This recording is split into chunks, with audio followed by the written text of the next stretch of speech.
Ready? Honorable members, it gives me great pleasure to address both houses of parliament at this first meeting after the general elections. I extend my warm greetings to all of you. The general elections which have concluded recently have shown to the world the success of the democratic system of government adopted in the country since independence.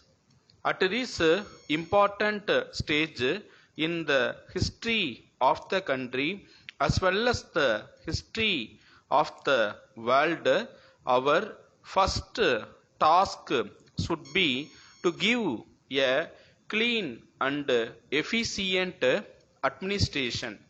Another important matter to which I would like to draw your attention is electoral reforms. We have been talking about this subject from time to time, but no government has taken any major step to bring about suitable amendments to the election laws during the last few years.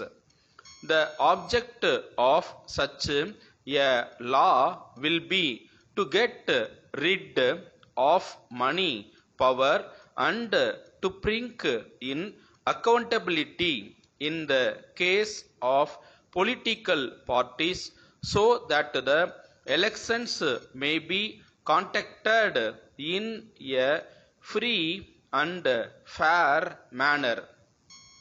The new government will take necessary steps in this direction in consultation with all political parties.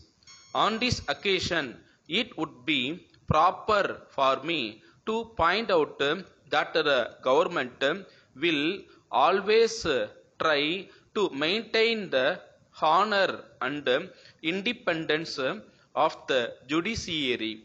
I would assure you on behalf of the government that all efforts will be made to reduce the pendency of cases in the courts throughout the country by filling up the vacancies and by proper use of modern technology.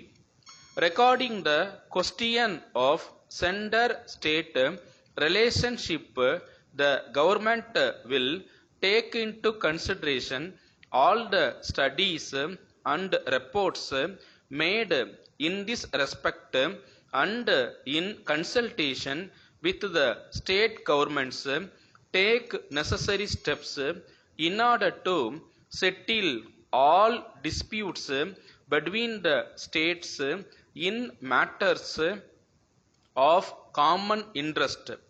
We are happy to note that the economic reforms of the past five years have achieved some amount of success.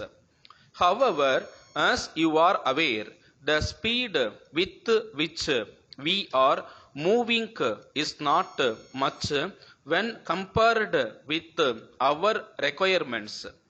This government would give personal attention to this matter and speed up the reforms while maintaining the basic framework of a sound economic policy.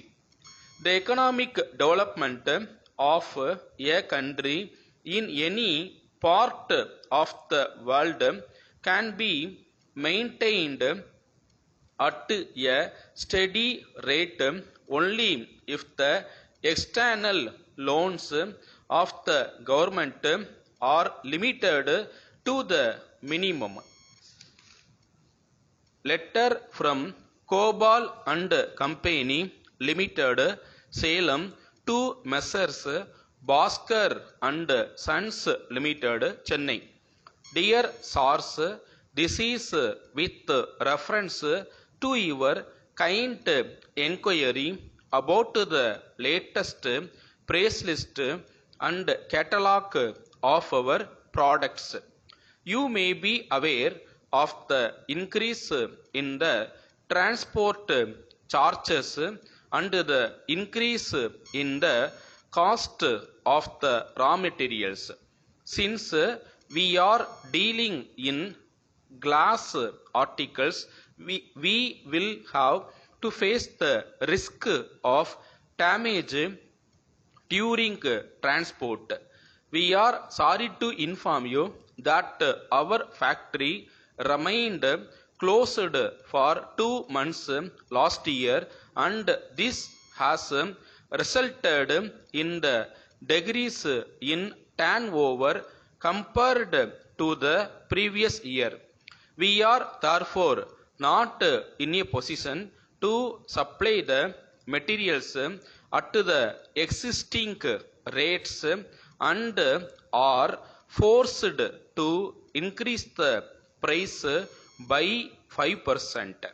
We request you kindly to bear with this increase.